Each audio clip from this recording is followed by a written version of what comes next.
The folks who turn messy, everyday work into smooth, repeatable wins.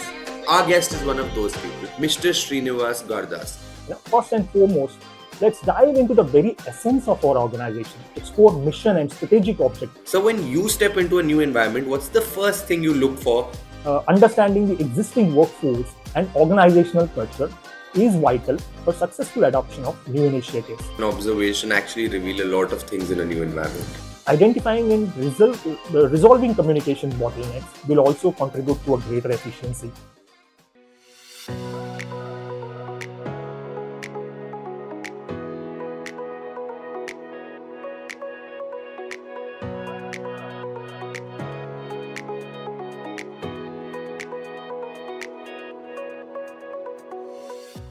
Hello everyone and welcome back to FaceTime with Leaders powered by Directors Institute, World Council of Directors. I am Tanayol and today's episode is about something we don't talk about enough. The folks who turn messy, everyday work into smooth, repeatable wins. Our guest is one of those people. For over 20 years, he's been the calm in the chaos. The person who walks into a room full of sticky processes, confused dashboards, late approvals, and somehow leaves with clarity.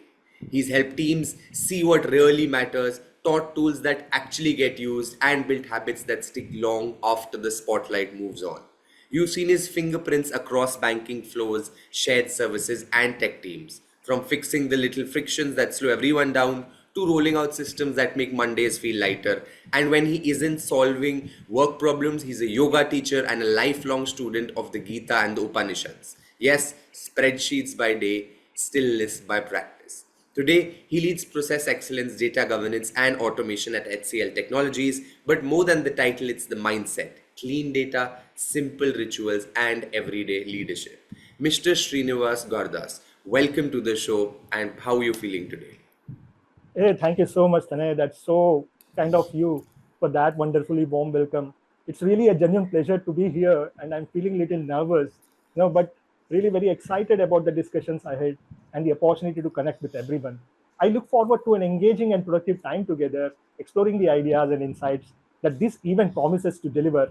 Over to you, Tanay. Thank you so much. Lovely, sir. So, titles and resumes are great, but they don't always tell the full story, right? Because behind every achievement, there are moments of doubt, tough decisions, and defining experiences. So, could you please take us back to the beginning of your journey? Could you share with us one moment that sparked your career path, a challenge that tested you, and one decision you're most proud of that shaped who you are today? Oh, so no, then let me go back to my old Malguri days.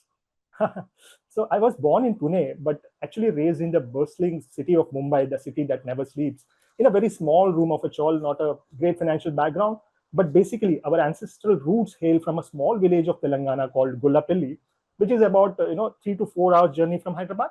My schooling was basically from a vernacular medium, which added a unique flavor to my educational background. However, life threw some challenges our way. Then my father's business faced a downfall, making it difficult for family to even make ends meet, right? So despite these hurdles, I managed to graduate from Ruya College, Mumbai, with a specialization in industrial chemistry. Just after graduation, I got a breakthrough in a chemical factory. It felt like things were, finally looking up for my family now. But life had other plans, and my health, started getting deteriorated due to the constant exposure towards hazardous chemicals. I had to leave that job, and once again, I found myself without any income, sitting at home idle. I was so frustrated and dejected, that I was even ready for a blue collar job. So, thanks to my grandma, who requested a gentleman, for any job fitment in me, who in turn actually referred me to a company for a contractual job in a financial services firm. Uh, Excelling through the aptitude tests, interviews, I became an officer trainee, which was, to my surprise, was on a payroll, making a proud milestone for me, Tanay. See, since I embarked on this path, there was again never looking back. I'm again incredibly proud of the fact that I'm now accumulated over 2.5 decades of corporate experience without any career break, right?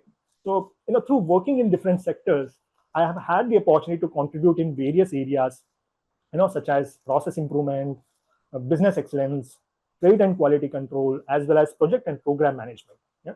Throughout these years, I've earned several certifications, that have further enhanced my skills and knowledge.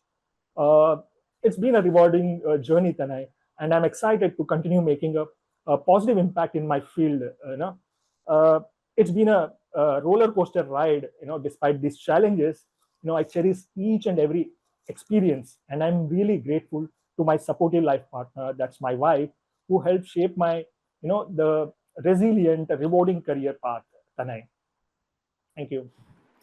Yes, so that would definitely be helpful. Going through different challenges of life and having someone by your side to always, support you and stand by you is something that is fundamental to success. So, you've spent over 2 decades working at the intersection of people, processes, and technology. And in the last time, you've led transformations across very different industries, which are banking, retail, shared services, and now technology at HCL. Let's explore how you approach the large scale challenges. Like many leaders walk into complex organizations and feel overwhelmed by the layers of processes and legacy systems. So when you step into a new environment, what's the first thing you look for to make sense in the chaos, and how do you decide what to fix first? Oh, that's a very good question, Tanay. I'm glad that you asked it. That's a very common challenge nowadays that leaders face in the world today. And you even have young leaders, they don't know what to do. Let me divide this challenge into two segments, basically. And the first segment, it talks about, say, A, understanding the ecosystem, B, decide what to fix. First start with the, ecosystem. No need to go for that high end innovations. No need to reinvent the wheel. Simply stick to your basics. Thumb rule number one. First and foremost, let's dive into the very essence of our organization, its core mission and strategic objectives. By having a clear understanding of these foundational elements, we can better analyze. You can better determine which systems and processes are pivotal, or relevant or more important to achieve your goals. Okay. Number two, the second thumb rule: identify the influential stakeholders, I would say, and the champions who are crucial for driving change, as their leadership, will facilitate effective implementation. Right. So another critical aspect which I can think of, is mapping the communication and information flows, which will help identify bottlenecks that impede decision making and efficiency. Now, last but not the least, I would say understanding the existing workforce and organizational culture is vital for successful adoption of new initiatives. So this is the first and foremost thing any leader has to look out for in an organization. And the second segment I can think of, decide what to fix first. Okay, how we can strategically prioritize and address key areas of for improvement. Right. So prioritizing improvements by addressing significant strategic risks and alleviating major pain points will maximize our impact. Okay? Pursuing high impact quick win opportunities can demonstrate value and build momentum. So while I would say while enhancing processes that can promote cohesive teamwork and a decentralized decision making is also very important in dynamic environments. So and identifying and resolving communication bottlenecks will also contribute to a greater efficiency. And finally, leveraging the respected internal champions will further support the success of our initiatives. So I see, a lot of things said and done. A lot of philosophies are there in terms of identifying bottlenecks or improving the processes. But what I personally feel, Tanay, is that I have a full faith in this classical code. You'll agree with me, Tanay. Because necessity is the mother of invention, and I also believe, this Japanese motivational word that's called Gemba. It means workplace. They call go to Gemba, that you visit the workplace, leave your blazer aside, fold your sleeves, just visit the workplace, and you will seriously become aware of the real problems on the ground. Tanay, thank you. Analysis and observation actually reveal a lot of things in a new environment. So, you've designed KPI dashboards and built data governance systems that improve transparency and compliance. In your experience, what separates data that just sits on dashboard from data that drives real decision making?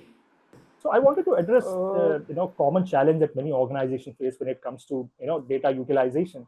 While we have an abundance of data readily available, we often struggle to use it effectively. See, one of the issues we encounter generally is called as data paralysis. While having a wealth of data can be incredibly helpful, it can also lead to analysis paralysis, where we become so overwhelmed by the sheer volume of the information that we fail to make timely decisions. This can significantly hamper our ability to act swiftly and strategically, right? So, the another challenge I think of is the lack of data literacy. If we as executives do not fully understand how to interpret and apply data correctly, we might not trust the insights it provides, right? This often leads us to rely, more on intuition rather than making data-driven decisions. Okay. Additionally, I can think of it's a poor data presentations, that can be a significant barrier. If data is not presented in a clear and accessible way, it becomes difficult for decision makers to readily understand and use it. This highlights, therefore, the need for better data visualization and communication practices within our organization. Now, lastly, I think there is an issue of organizational culture also. In some cases, there may be a resistance, to data-driven decision making due to a culture that doesn't encourage or prioritize. Okay? It is crucial that we foster a culture that values and promotes the use of our decision-making processes. So now that we have covered a hell lot of challenges, but how to address these challenges? Okay, let's have a simple mechanism as to develop a data-driven and system-driven culture within the organization. And you establish a real, the very clear goals and metrics that are very much, kind of definable. Okay? And most importantly, you involve the stakeholders in the data analysis process. Educate the executives on effective data analysis. Okay, so that's why industry leaders often argue the fact that what gets measured with accountability creates change. Okay, data becomes real only when it can change tomorrow's decision, not just explain yesterday's performance. Tanay.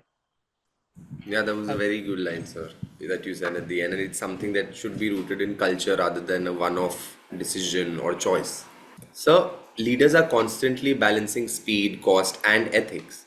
When you're under pressure to deliver results, how do you ensure that efficiency doesn't come at the expense of integrity or long term trust? Okay, so all these years, this two and a half decades of corporate experience that I have, let me share a few of my achievements first, and probably then I can, go forward to address the challenges. How do we do that? Okay, I have successfully drove the Tata Business Excellence Model, which is called as TBEM, and also Tesco's internal risk and control framework programs for a shared services unit and the corporate unit also, enhancing overall operational efficiency and risk management. Well, I also defined and implemented quality processes for commercial teams, store warehouses, finance, ensuring consistent quality standards across diverse business functions, right? And I also championed the digital transformation, process reengineering, and end-to-end project lifecycle management. Okay, I've also, the last question you asked about the KPI dashboard that I've designed and developed them, improving the absolute reporting accuracy, transparency, and compliance, right? And the journey was not so easy, and there were several challenges. I would like to take a moment to address some of these challenges I was actually facing while doing the institutionalization of quality across the organization. Okay, it seems that we are encountering several obstacles that are hindering our progress and sustained success of our quality initiatives.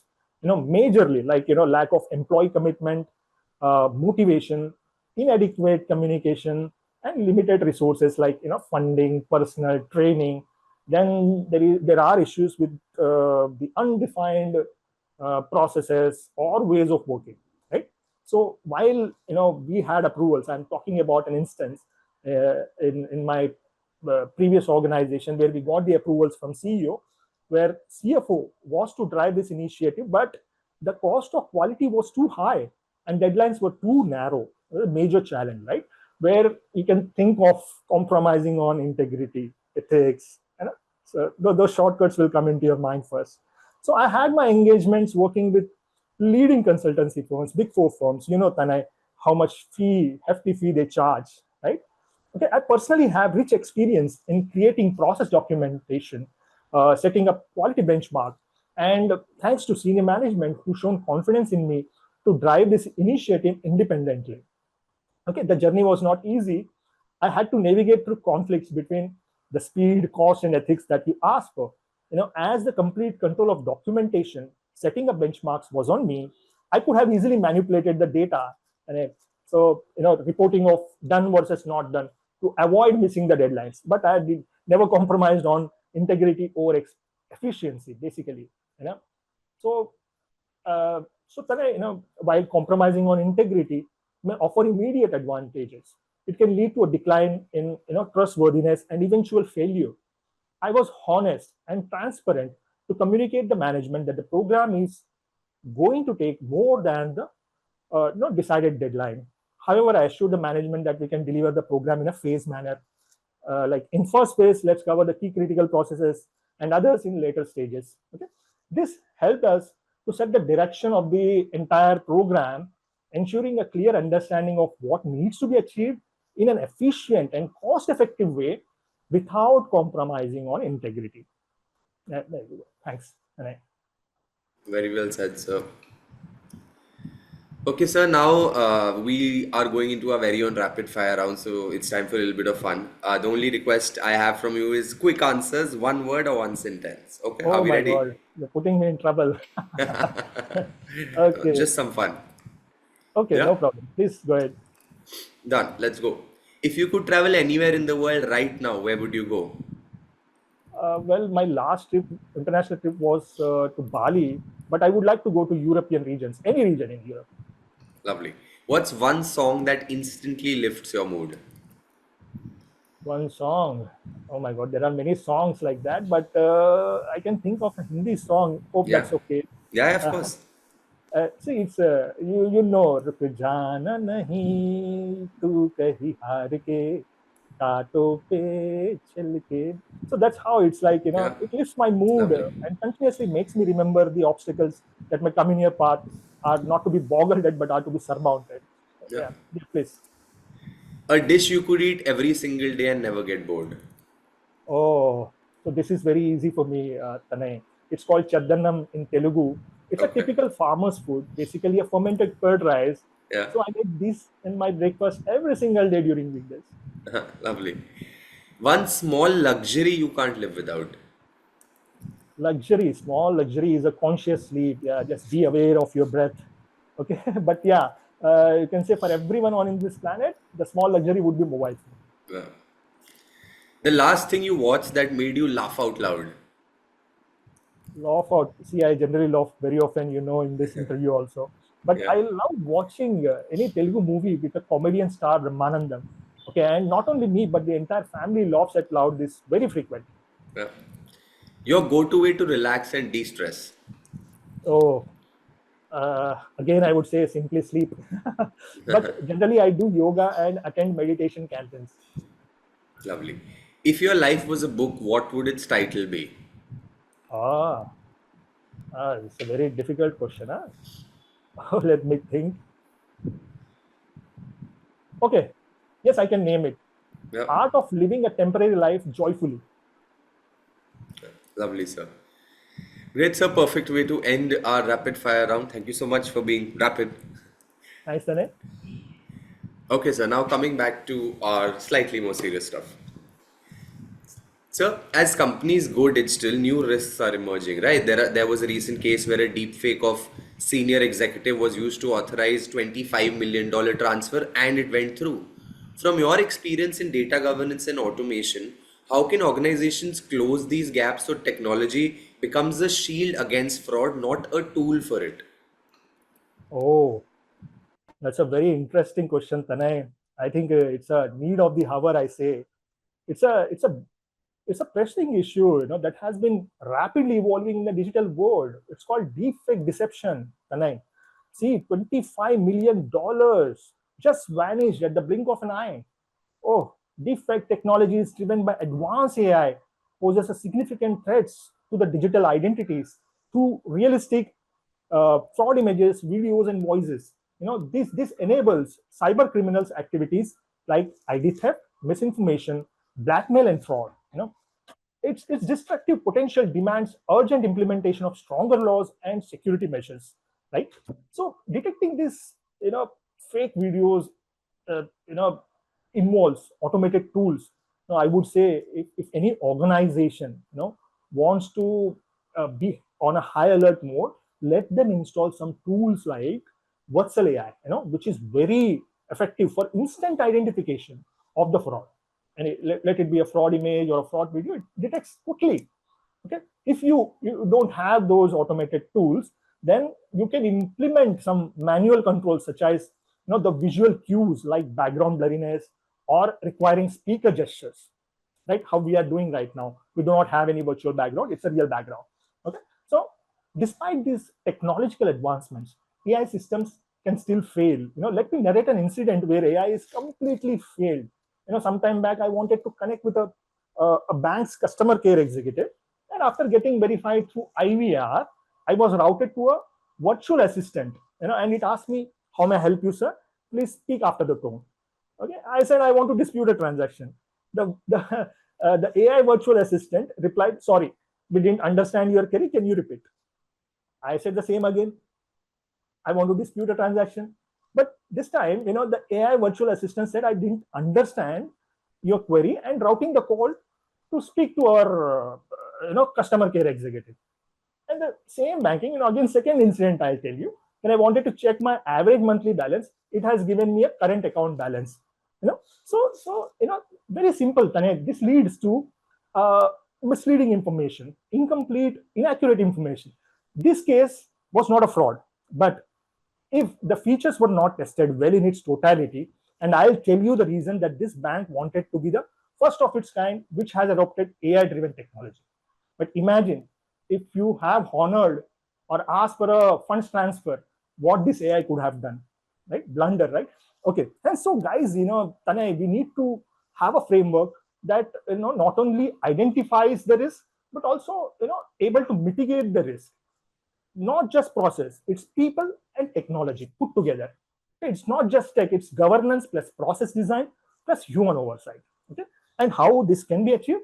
Using the data governance to ensure clear accountability and have a effective immutable audit trails. Also application of automated monitoring to flag anomalies in the real time. And also, you can introduce a decision check that balance speed with human validation. So to sum up, Tanay, automation and AI are powerful, but they must be anchored in governance, culture, and ethical design. By building robust system, organizations can accelerate confidently, without any fear, Tanay. Yeah. True. So, you recently became associated with Directors Institute. Could you please share what motivated you to join and how this experience has shaped your perspective on governance and leadership? See, I think first of all, I would like to thank the whole Director Institute team, Mr. Pathan, Mr. Mehta, the entire editorial crew, the support staff, the people who have designed the courses, the content, everyone. From the bottom of my heart, I would say very thank you. It was really fantabulous, joining the Directors Institute. So it's thank you, and I think it's great talking to you. You had really given good questions, which I wanted to think of, and I was actually prepared for this kind of questions would be coming in. And thank you so much. It was really wonderful talking to you, Tanay, today. Lovely, sir. Likewise. And thank you Thank so you. much for joining us today, sir, and sharing your insights and your journey from your early experiences in banking and shared services to leading large scale digital transformations at HCL. Your story shows how clarity, governance, and strong culture can truly transform organizations, sir. So, thank you so much. Many many thanks. Great. To our, to our listeners, today's conversation reminded us that good governance and reliable data aren't just operational needs, they are the foundation of trust and growth. This has been FaceTime with Leaders, powered by Directors Institute World Council of Directors. I'm Taneol, and thank you so much for joining us today. Until next time, lead with clarity, strive for success, and of course, always have fun in your journey. Thank you so much.